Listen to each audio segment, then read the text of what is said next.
지금부터 국가도시재생 기본 방침 안에 대해서 설명을 드리도록 하겠습니다. 먼저 잘 아시는 내용이겠지만은 국가도시재생 기본 방침의 그 위상 및 성격에 대해서 간단하게 소개를 드리는 것으로 시작을 하겠습니다. 국가도시재생 기본 방침은 도시재생 특별법 제2조에 나와 있는 바와 같이 도시재생을 종합적, 계획적, 효율적으로 추진하기 위해 수립하는 국가의 도시재생 전략입니다.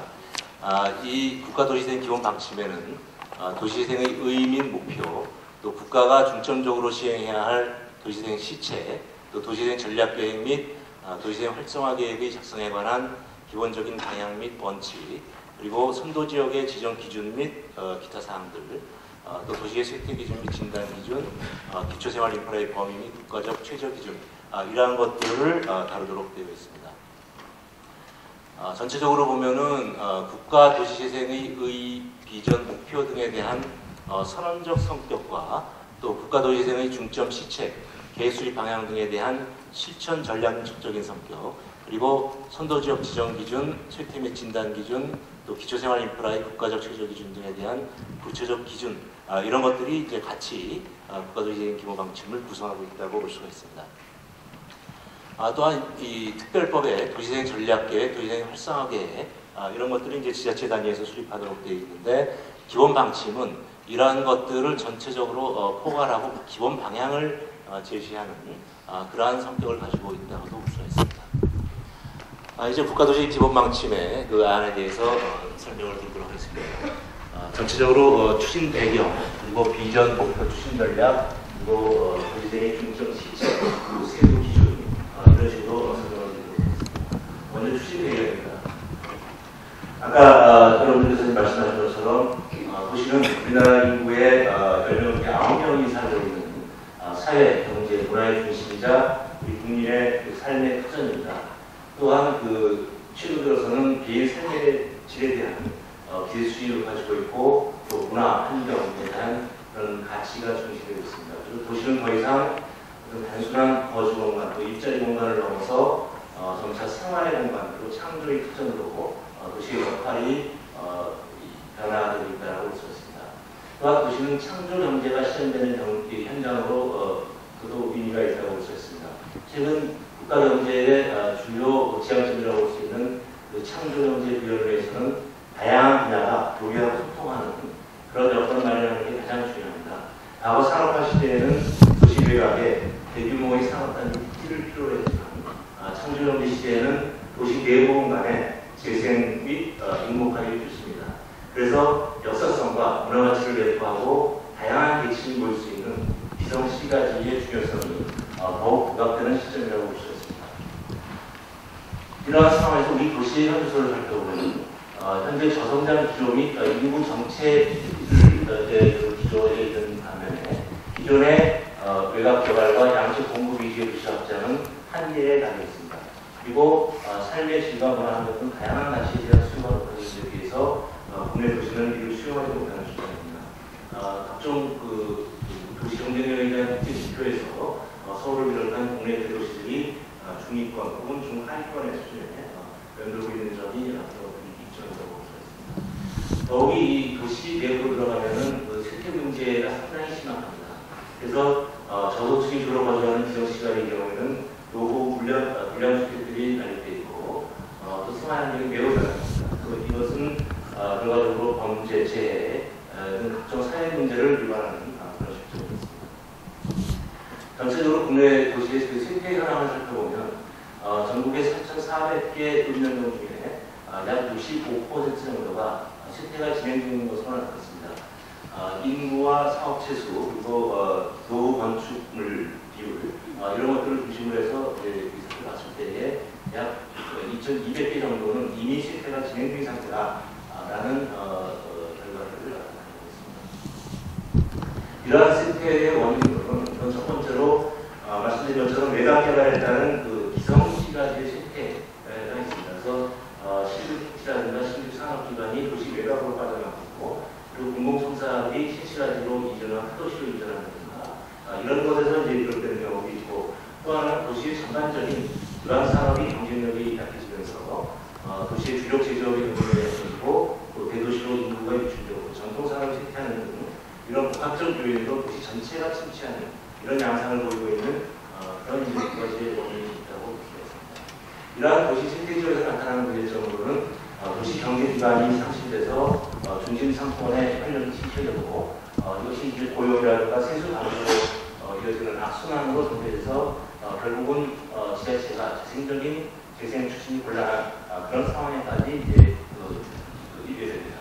그리고 서민 생활 환경이 악화되는 것은 외곽의 토지개발 등으로 기존 주택이 노후 불량화돼서 생활 환경이 열악하고 또 공사 등이 많은 주택 지역이 무공화된다든가 재해에 대해서도 굉장히 취약성이 노출되는 그런 상황입니다. 이런 도시생태에 대한 정책을 안 했던 건 아니지만 이제 그것이 그 한계에 다다랐다고 볼 수 있습니다. 우선 도시정책 자체가 전반적으로 신시가지 개발 위주로 진행되어 왔습니다. 그래서 이제는 저출산 고령화 등 여건이 변화했음에도 불구하고 아직도 도시 외곽 개발이라든가 양적 공급 위주의 도시계획이 수립되고 집행되고 있는 상황입니다. 그리고 기성시가지 생태에 대한 대응 방식도 도시 생태에 대한 공공 차원의 체계적인 정책이라든가 제도가 개입한 상황입니다. 그래서 재개발이라든가 이런 민간의 수익성에 기반한 그런 정비 사업들은 지방 중도도시에서는 추진을 할 수 없는 그러한 상황이고 대도시에서 추진을 한다 하더라도 원주민의 낮은 재정 청률이라든가 공동체가 생긴다든지 이런 문제들이 발생합니다. 그래서 단순한 물리적 재생을 넘어서 경제, 사회, 문화 등 종합적 재생을 위한 공공 차원의 지원 정책이 필요한 시점입니다. 기성시가지 위주로 도시 정책을 전환하고 또 국가 차원의 종합적인 도시생 지원 정책의 마련이 필요한 시점이라고 볼 수가 있습니다. 선진국의 경우도 보면 영국이라든가 일본, 미국 같은 경우도 일찌감치 이 도시 재생 정책을 도입을 해서 계획책이라든가 또 전략적인 면, 또 예산의 통합적인 기금 마련이라든가 또 조직 체계, 기타 각종 편의 사항 등 종합적인 재생 지원 체계를 이미 구축해 놓고 있습니다. 다음 도시재생의 비전, 목표, 추진 전략에 대해서 말씀을 드리겠습니다. 도시재생의 비전으로는 국민이 행복한 경쟁력 있는 도시 재창조로 설정을 했습니다. 즉 소외 배제되는 사람 없이 국민 모두가 체감하는 행복한 재생, 또 우리 도시의 창조적 역량 증진을 통한 창조경제형 일자리 재생, 또 유무형적인 가치를 재발견해서 경쟁력 있는 새로운 도시를 재창조하자라는 것이 앞으로 10년간 국가 도시재생이 지향해야 될 비전이라고 설정을 했습니다. 이러한 비전 하에서 5개의 목표, 5개의 추진 전략, 그리고 국가의 중점 시책 등을 담았습니다. 도시재생의 목표로는 창조경제 중심의 일자리 창출 및 도시경쟁력 강화, 국민 삶의 질 향상 및 생활복지 구현, 쾌적하고 안전한 정주환경 조성, 지역 정체성 기반의 문화가치와 경관 회복, 또 주민 역량 강화 및 공동체 활성화 이렇게 5가지로 설정을 했습니다.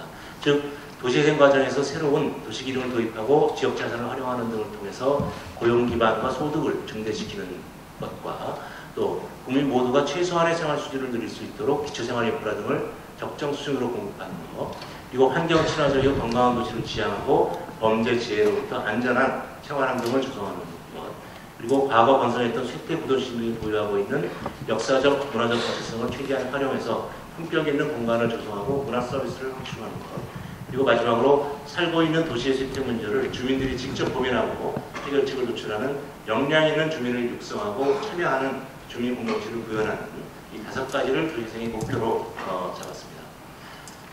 또 추진 전략으로서는 기성시가지 중심으로 도시정책을 전환한다는 것, 지역 주민의 창의성을 바탕으로 자율적으로 추진한다.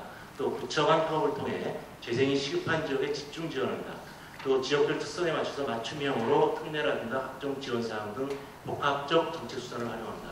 또 시혜적 복지가 아닌 자생적인 공간 복지를 달성한다는 5가지의 추진 전략을 가지고 있습니다. 다음은 국가도시재생 중점 시책에 대해서 말씀을 드리겠습니다. 크게 보면은 이게 도시재생 자체의 어떤 전략이라든가 지원만으로는 한계가 있고 도시 정책 전반의 패러다임을 전환할 필요가 있다라고 보고 있습니다.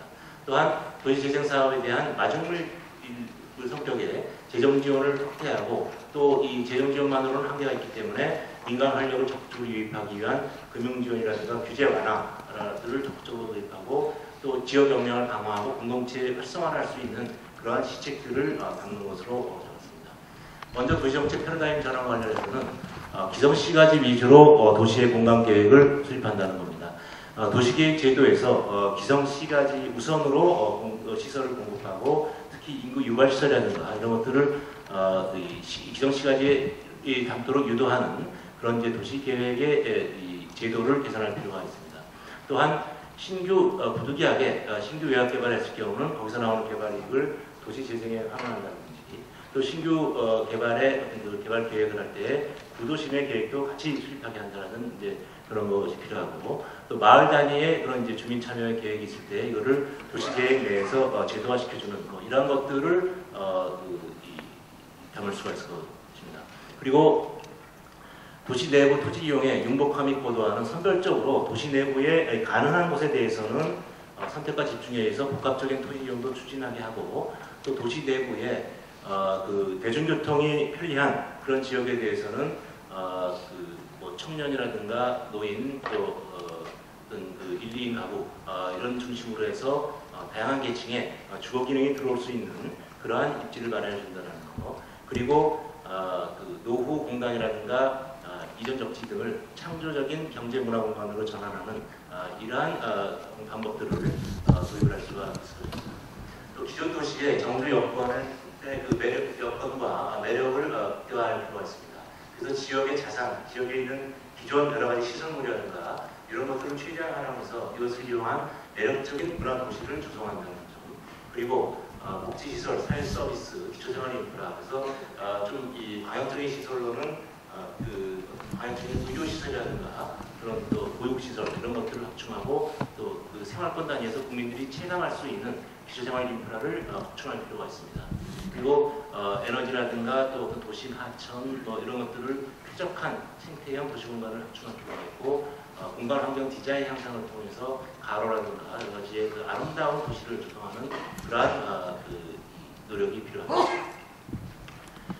그리고 그 도시의 굉장히 중요한 특성 중에 하나가 장소 중심적인 그런 계획을 수립하는 겁니다. 그러기 위해서는 부처 간의 협업이 필수적입니다. 그래서 어떤 활성화 계획이 수립되는 그런 지역에 대해서 각 부처별 여러 가지 예산이라든가 그런 사업들을 잘 이렇게 집중화시켜서 이것들을 또 협업할 수 있는 그런 시스템을 만드는 것이 중요합니다.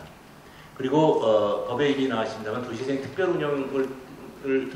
특별위원회 운영을 통해서 각 부처 간의 그런 협업이 이루어질 수 있게 하고 그리고 그 예산도 그 재생 지원 사업과 그 부처 간의 그런 여러 가지 그런 협업 사업들이 같이 계속 협업적으로 운영이 될 수 있게 하고 또 지자체 단위에서는 민간 지자체 주민들이 같이 거버넌스 체계에 의해서 활성화 교육을 수립하는 전반적으로 같이 협업과 거버넌스와 그런 소통에 의한 그런 그 협업 체계가 필요하다. 이 점이 굉장히 중요하다고 생각합니다. 그리고 도시재생 활성화를 위한 그 마중물 성격의 재정 지원도 필요합니다. 단 이때 지원 원칙으로서는 민주적 거버넌스라든가 명확한 비전을 갖춘 준비된 지자체부터 지원한다는 거. 그리고 외곽 신개발 등 과도한 도시 확장 계획에 있는 지자체의 지원은 지양한다. 그리고 지자체 책임성 제고를 위해서 국비와 지방비의 매칭 사업으로 추진한다는 점. 그리고 한정된 국가 지원을 고려해서 지원 금액의 상한선을 설정한다. 이렇게 네 가지의 지원 원칙을 설정했습니다. 단계별로는 그 도입기에는 선도지역이라든가 이런 방법을 통해서 그 성공 모델을 창출하고 그 다음에 일반적으로 또 이제 같이 들어가면서 여러 가지 그 제도적인 것들을 보완하고 수적으로 평가하면서 성숙기에 들어서는 제도주사를 통해서 고등학교 재생적으로 움직일 수 있는 그러한 이 로드맵을 설정하고 있습니다. 이러한 그 지원 마련을 위해서는 우선 국가 지원 예산이 기존 도시환경 증진지역 개발 사업 예산이라든가 또 국민주택기금도 활용할 수 있는 방안도 검토해야 될 것 있습니다. 지자체의 소요 지원도 도시재생 특별회계의 지원 확충을 통한 여러 가지 그 추가 지원의 그 관리이 필요합니다. 그리고 민간의 기부도 적극적으로 유도할 필요가 있습니다. 그래서 국민주택제도를 활용해서 소규모의 생활기반 시설을 조성하고 기업들에서 이렇게 기부할 경우에 여러 가지 인센티브를 부여하는 그런 방안들을 검토할 필요가 있습니다. 그리고 그 밖에 조세 및 금융기법을 활용한 도시재생 사업 지원으로서는 조세 및 부담금 감면 특례 그리고 국민주택기금을 활용해서 투자라든가 과거에 이제 이 투자, 보증 뭐 이런 데까지도 하고 이것을 노후 불량주택뿐만 아니라 도시생 사업에도 활용할 수 있는 그런 방법도 검토되고 들어가 있습니다. 그리고 이 도시재생의 어떤 효과에 대해서 세수의 증가가 발생된다고 한다면 그것들을 활용해서 그런 금융을 조달하는, 재정을 조달하는 그러한 방안도 들어가는 거고, 한국형 경제기반형 도시재생 모델도 정리가 들어갔습니다. 이것은 경제기반형 이 도시재생 모델을 과거의 어떤 대규모 개발이라든가 그런 단기적으로 개발해서 운영하는 그런 체제가 아니라 장기적인 임대 수익 이런 모델을 하고, 그리고 공공성이 부족하다는 점을 보완하기 위해서 국가가 어떤 적극적으로 구독이라든가 또 선도적인 어떤 그 선투자 이런 것들을 해주고 공공기관도 적극적으로 참여를 하고, 그리고 이제 그 인간의 창의적인 그런 아이디어와 여러 가지 금융적인 기법 이런 것들을 동원해서 하는 우리 나름대로 상황에 맞는 그러한 경제기반형 도시재생 모델을 발표하고 있다고 봅니다. 그 밖에 맞춤형 규제 측면에서 규제 활성화를 위한 건축 규제를 완화한다는 것, 그리고 경제기반형 도시재생에 대해서는 역세권이라든가 이전 적지 등의 일정 규모 이상일 경우에 민간 그런 협동 시행자들에 대해서 도시계획을 제한할 수 있는 그러한 제도를 도입한 것도 목표로 보고, 지역재산 한원 유치 지역에 대한 조치라든가 행정 절차의 간소화, 또 지역 특화 발전 특구의 보다 더 다양한 그런 특례적으로 잡을 수 있기 때문에 이것들을 지정을 함으로써 다양한 규제 분야를 활용할 수 있는 방안, 그리고 이러한 규제와 상황들을 지속적으로 발굴할 필요가 있습니다. 그 밖에 국공유지를 활용한 도시재생 활성화, 도시사업이 필요한 국공유지단 처분 특례 등을 적용하고, 또 공공기관이 이러한 국공유지단 활용에 대한 노하우가 있기 때문에 개발을 하고 있습니다.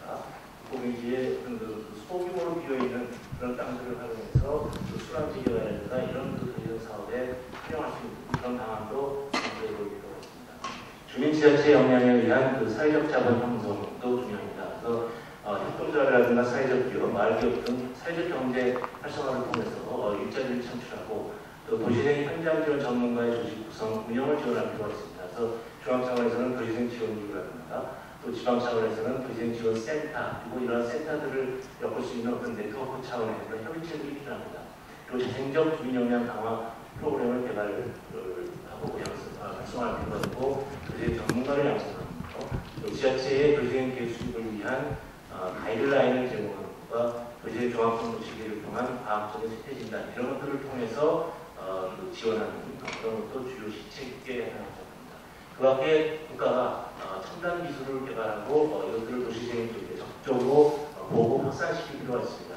이미 도시재생 R&D 과제가 지금 끝나가고 있고 또 2단계가 시작을 합니다. 그래서 그런 것들을 실질적으로 각 도시에서 그런 도시재생을 추진할 때 적용할 수 있게 이런 것을 적극적으로 보고할 필요가 있습니다. 그 밖에 첨단 UCT 기술을 활용해서 어떤 노인 복지금이라든가 그런 것들을 활용해서 도시 재생에 적극적으로 접목을 시킬 그런 계획이 있습니다. 다음은 도시재생 관련 세부 기준에 대한 내용입니다. 선도지역에 대해서는 이 법에 나와 있는 것과 같이 도시재생이 시급하거나 파급 효과가 큰 지역을 선도지역으로 지정해서 인력 예산 등을 우선적으로 지원하게 되어 있습니다. 그래서 지정 절차는 관계부처의 협의와 도시재생 특별위원회의 심의를 거쳐서 지정하게 되어 있고, 상향식 도시재생의 취지를 추진하기 위해서 지자체장의 요청에 따라서 이것들을 공모 방식으로 지정 추진할 필요가 있습니다. 그래서 현재의 일정으로서는 2012 올해 12월에 공고를 하고 신청 접수해서 관계기관 의견 수정 문제에 평가를 해서 3월 중에 특별위원회 심사를 지정한다라는 이러한 일정을 적고 있습니다. 선도지역의 신청은 특방의 시장이라든가 시장 공수, 특별시장, 특별특수 시장을 하고, 평가는 도시경제 기반형과 분리대전형 두 가지 유형에 대해서 각각 평가위원회를 구성하는 것이 바람직하다고 봅니다. 기준으로서는 도시재생 사업으로서의 적정성, 지자체 추진 역량, 사업의 파급효과, 경제 거점화 가능성, 지역 세태도에 대해서 평가를 하고, 예비 검토와 본인 평가, 또 필요 시에는 현장 평가도 같이 병행하는 방법으로 평가를 할 필요가 있습니다. 그리고 이렇게 해서 평가 결과를 분별해서 특별위원회에서 의결하는 것으로서 전체적으로 선도지역을 지정하게 됩니다. 도시경제 기반형 선도 지역 평가 항목에 대해서 현재 안으로 잡아 있는 것을 잠시 소개드리면은 이 도시경 사업의 적정성, 그리고 지자체의 추진 역량, 사업의 타고성과 경제 발전화 가능성 이렇게 이제 4개로 나눌 수가 있습니다. 그래서 도시경 사업의 실효성을 들어가는 수 있는 내용으로는 사업 규모라든가 비용 이런 것들이 현실성이 있는가, 그리고 세부 사업 간의 기능적, 내용적 연계가 적절한가, 단계적, 점진적, 도시적인 취지에 맞는 그러한 추진 방식을 채택하고 있는가, 이런 것들을 이제 주로 평가 내용으로 볼 수가 있을 것 같습니다.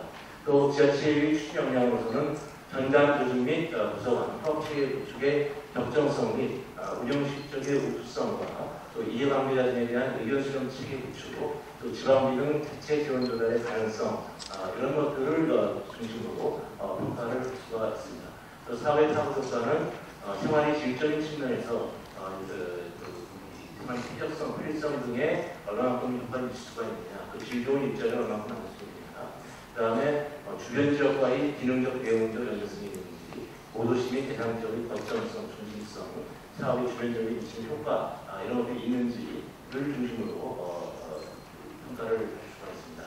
또 이 도시경제 기반형이 법에 나와 있는 것처럼 국가 핵심시설과 연계하는 그러한 점들이 이제 경제 기반형 도시생의 특성이라고 볼 수 있습니다. 그래서 철도, 항만 등의 주요 국가 핵심시설, 중주시설과의 연관성이라든가 국토종합계획 및 기타 상위계획과의 연계성 이런 것들을 중심으로 평가를 할 수 있지 않을까 이렇게 나누어졌습니다. 그리고 근립재생형 선도지역에 대해서는 평가 항목이 아까 이 도시행 사업으로서의 적정성, 지자체의 추진 역량, 사업의 타고효과 이 세 가지는 공통적으로 같습니다. 다만 이제 이 사업의 특성에 따라서 몇 가지 근립재생형에 맞는 그런 것들이 조금 보완된 그런 형태로 되어 있고, 그 다음에 경제 기반의 경우는 이 경제 거점으로서의 가능성 이런 것들을 갖다면 근립재생의 경우는 지역의 생태도 즉 사업 지역의 인구라든가 사업 지역 노원 건축물 등 주요 지표적 생태 정도 이런 것들을 중심으로 평가하는 것으로 현재는 알고 있습니다. 이건 아직까지는 완전히 확정된 건 아니고 지금 이제 국토부에서 현재까지 연구된 내용을 소개를 드리는 겁니다. 다음에 이제 좋은 방침에 담겨져 있는 게 쇠퇴미 진단 기준입니다. 그래서 이미 법에도 도시행 특별법 10단조에 3개의 조건 중 2개 이상에 해당하는 지역을 활성화적으로 지정하게 되어 있습니다. 그래서 인구라든가 사업, 시설, 노후 이런 것들이 일단은 공식적인 어떤 쇠퇴를 나타낼 수 있는 그런 이제 가장 쉽게 볼 수 있는 그런 지표들이 아닌가 그렇게 봐주시고요. 그 밖에도 아직 이제 자료 구출이라든가 그런 문제들이 있습니다만은 보다 더 포괄적인 여러 가지 지표들을 생각해 볼 수가 있을 것 같습니다. 그래서 이런 것들을 활용해서 교차 분석을 통해서 진단한다든지 또 이 다양한 쇠퇴 지표를 통합해가지고 통합 쇠퇴 지수를 개발한다는 방법으로 각 지역별 특성에 맞게 쇠퇴를 진단하는 데 이들을 이제 활용할 수 있을 것 같습니다. 다음은 기초생활 인프라의 범위 국가적 최저기준입니다. 기초생활 인프라는 그동안에 이제 그런 대규모 개발이라든가 성장 유지 정책을 하면서 공원이라든가 복지, 교육시설 등 생활 환경에 대한 종합적인 고려가 부족했습니다. 그래서 지역 간에도 그런 시설들이 불균형을 초래한 것 같습니다. 기초생활 인프라라는 것은 국민의 보호를 위한 삶의 향상에 기반이 되는 기초 서비스 시설 및 지역 공동체의 회복에 거점 공간에 대한 공동 이용 시설을 말한다라고 이렇게 정의를 내릴 수가 있습니다. 그래서 기초생활 인프라의 범위로서는 주민 다수가 공동으로 이용하는 시설이냐, 그리고 공공공급이 필요한 시설이냐, 또 생활 밀착형 시설이냐, 이런 것들을 감안해서 일단 도입 계획 및 이용에 관한 법률에 따른 생활 인프라가 있기 때문에 이것과의 정확성 기준으로 해서 6개 부문에 걸친 11개의 시설들을 설정했습니다. 주차장, 생활권, 공원, 분리광장, 상수도, 유치원, 초등학교, 공공체육시설, 도서관, 노인의료 복지시설, 저희시설, 하수도 이러한 시설들을 기초생활 인프라의 범위에 놓고 그런 것들을 관련 기준이라든가 이런 것을 신고를 해서 최저 기준을 설정했습니다. 이것은 앞으로 단계별로 해서 이러한 기준을 목표로 앞으로 생활 인프라를 점차적으로 확충해 나가야 된다는 지향점이라고 보시면 될 것 같습니다. 네, 이상 좋은 방침에 대한 설명을 마치도록 하겠습니다. 고맙습니다.